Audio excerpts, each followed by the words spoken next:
الشيطان الرجيم. بسم الله الرحمن الرحيم.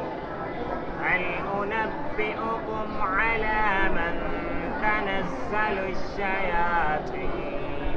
تنزل على كل أفاك أثيم يلقون السمع وأكثرهم كاذبون والشعراء يتبعهم الغاوون.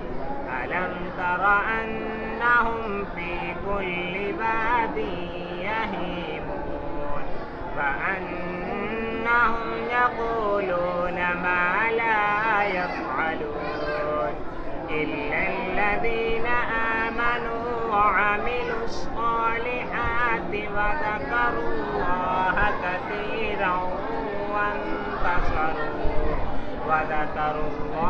كثيرا وانتصروا من بعد ما ظلموا وسيعلم الذين ظلموا أي منقلب ينقلبون. آمنت بالله صدق الله العظيم.